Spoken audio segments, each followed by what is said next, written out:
Ainda continuando a Ana Belleville, nota. Poder-se ainda admirar a rapidez relativa com que se desprendeu este espírito, dado o seu apego à vida corporal. Cumpre, porém, considerar que tal apego nada tinha de material nem sensual, antes possuído mesmo de sua face moral, motivada como era pelas necessidades dos filhos ainda tenros. Enfim, era um espírito adiantado em inteligência e moralidade. Então o apego que ela estava com as coisas, com o corpo material, era porque ela estava apegada aos filhos. E o amor da mãe, né? Ou melhor, o amor de mãe é muito respeitado pelos espíritos. Ela queria então estar perto dos filhos mais tempo, estar com eles ali mais tempo, porque aquela separação ia ser muito dolorosa para os filhos.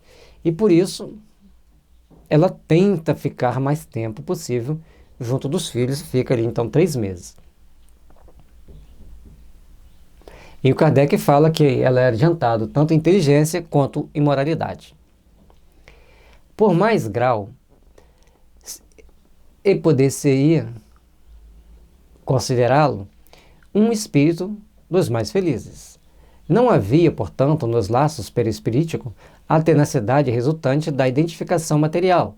Pode dizer-se que a vida, debilitada por longa enfermidade, apenas se prendia por tênues fios, que ele desejava impedir se rompesse.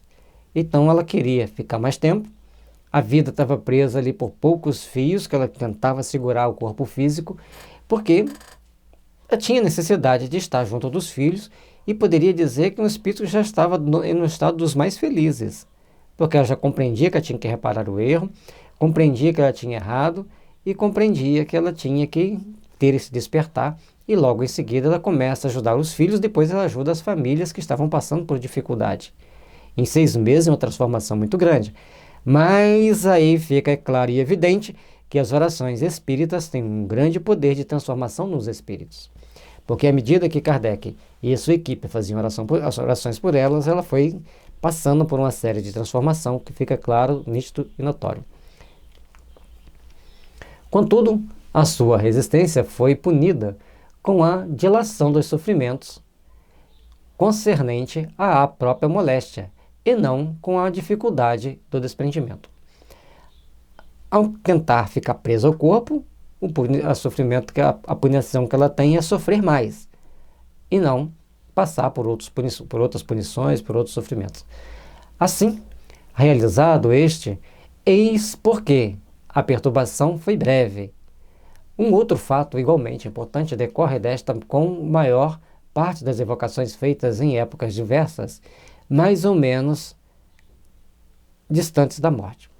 Então, as evocações foram mostrando que ela estava progredindo, que ela estava crescendo, assim como várias situações que ele deparava, que ele procurava interar-se com certos espíritos.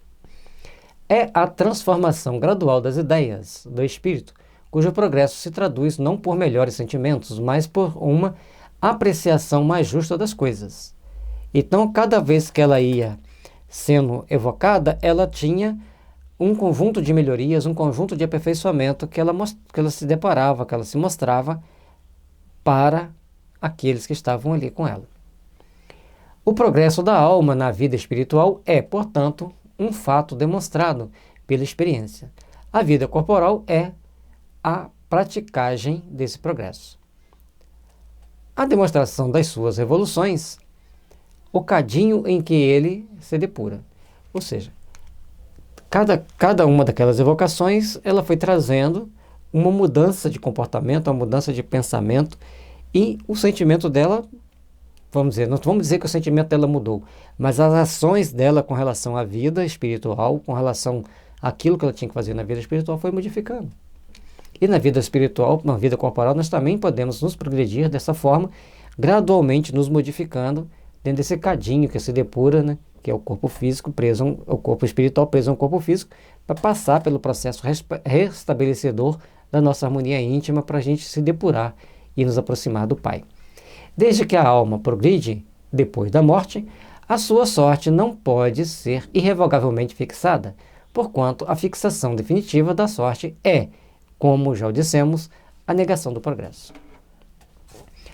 E não podendo coexistir simultaneamente as duas coisas, resta a quem tem por si a sanção dos fatos e da razão.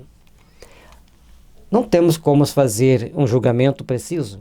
Nós temos que começar a entender que a vida vai passando por uma série de transformações.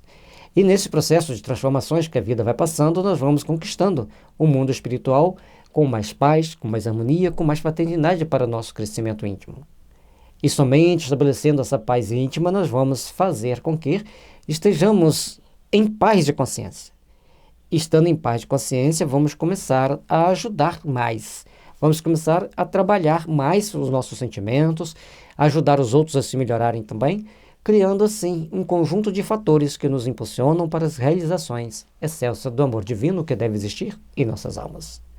Façamos, pois, por onde estarmos sempre construindo, por onde estarmos sempre procurando edificar os verdadeiros sentimentos que devem existir em nossas almas, em nossos sentimentos, em nossas vidas.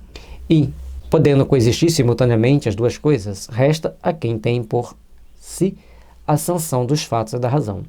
Então, nós podemos ter momentos que vai progredir ou vai prorrogar a vida do espírito no corpo físico, para que ele tenha condições de reparar alguns erros, outros momentos é para ele fazer as reflexões, outros o sofrimento físico fica mais intenso para ele aproveitar mais a lição e aperfeiçoar-se mais, mostrando que tem 2 pesos, 2 medidas no mundo espiritual, ou seja, se você quer ficar mais tempo, você pode ficar, mas você tem que arcar com as consequências daquele fato de ficar mais tempo. Então, a moeda de troca é o aumento das dores, e à medida que você se torna mais resignado, você conquista a si mesmo, e você dá passos evolutivos maiores. E assim, vai caminhando tudo na nossa vida para que a gente se empreenda e se aperfeiçoe para sermos sempre melhores. Porque a vida nossa aqui na Terra é para nos tornarmos melhores, não para sermos sofredores. Aqueles espíritos que estão em sofrimento, como vamos ver no próximo capítulo, são espíritos que ainda não despertaram para Deus, são espíritos que ainda não despertaram para o amor de Deus e para o amor a Deus. A partir do momento que eles começam a fazer esse despertar, começa então a vir novas luzes no seu caminho, como o slide deixa bem ali, aquela luzinha no fim do túnel que vai começar a nos impulsionar para uma nova caminhada, para o novo iluminar da nossa consciência rumo ao Pai. Que Jesus nos abençoe e nos ilumine, que nos encontramos no próximo capítulo para continuarmos nossos estudos do livro O Céu e o Inferno. No site da FEB você pode encontrar este e muitos outros livros que irão iluminar seus caminhos para uma vida saudável aqui na Terra e, quiçá, no mundo espiritual menos onerosa das dívidas que normalmente acumulamos pelas nossas negligências.